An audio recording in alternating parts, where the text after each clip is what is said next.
Do you want to hear this story or not? It's been 25 years and I can still smell the fresh paint of death.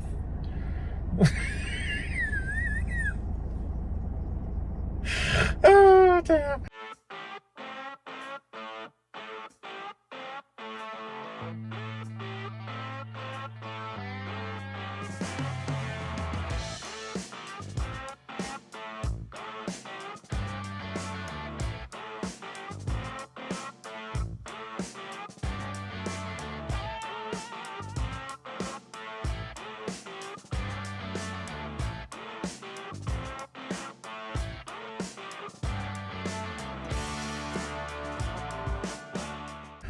Hey everyone, Big Pauly back with a brand new movie review. I have just come out of view from seeing Final Destination Bloodlines. Now going way back, I loved all of the Final Destination films. Some were better than others, you know, some had better deaths than that. But when you think about it, the first Final Destination was 25 years ago. And the last one, Final Destination 5, was 14 years ago since the last one. That's insane. And I always hoped that they would do another one, but it was kind of, you know, times moved on. Would they capture the same kind of thing? You know, would it work? And I gotta say, yes, it has worked.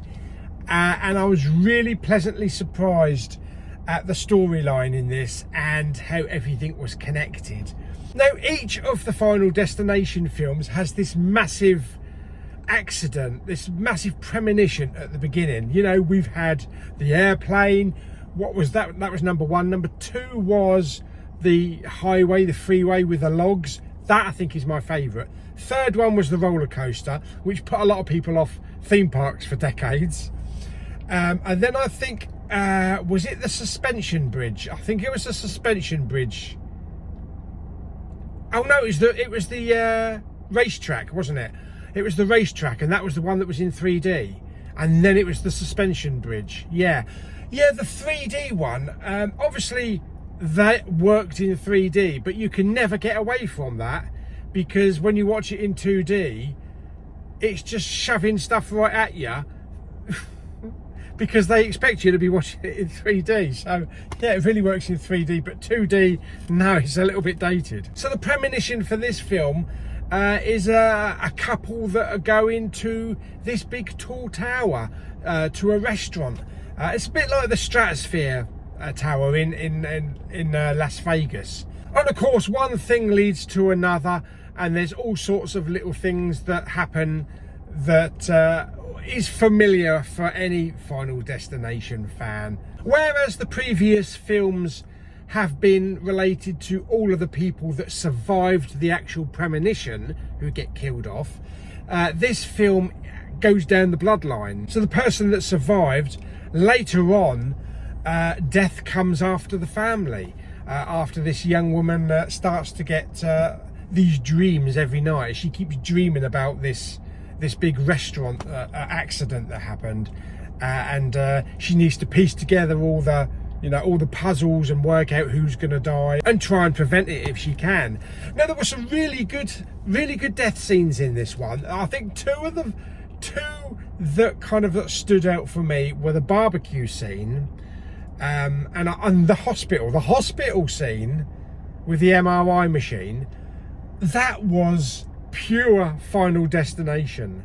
I could see that in one of the older films, but there were a lot of really interesting and funny death scenes in this. Other than the ones I've just mentioned, we get like a tattoo parlor, and we get a train as well, and it kind of ends in Final Destination tradition. But yeah, I really had a great time with it. I thought it was fun. I was laughing pretty much at every single death.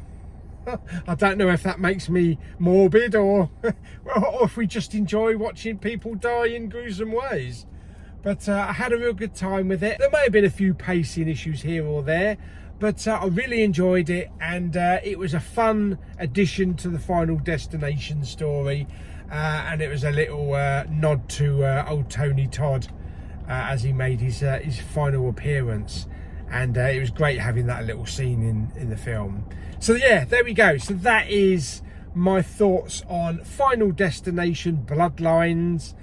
I'm gonna give this one 7 out of 10. Yeah, I do prefer some of the other Final Destinations, such as the first one and the second one, but this is a strong entry in the franchise, and I wonder if maybe we'll get another one, or if this is just a rogue one that just turns up. Maybe Death got lost and forgot about it. Anyway, there we go. So that's my thoughts on Final Destination Bloodlines. So hope you enjoyed the review. If you did, like it by giving it some thumbs up. Don't forget to subscribe, comment and share, and I'll see you on the next video very soon. Now I've got to drive home and hope there are no lorries with logs on. Because that has happened before. Actually, on the way to the cinema once, I did go past a lorry with massive logs on it, and I floored it to get past that bloody thing. Yeah, anyway, and I don't go ride roller coasters anymore. No way. See you on the next video very soon. Bye bye.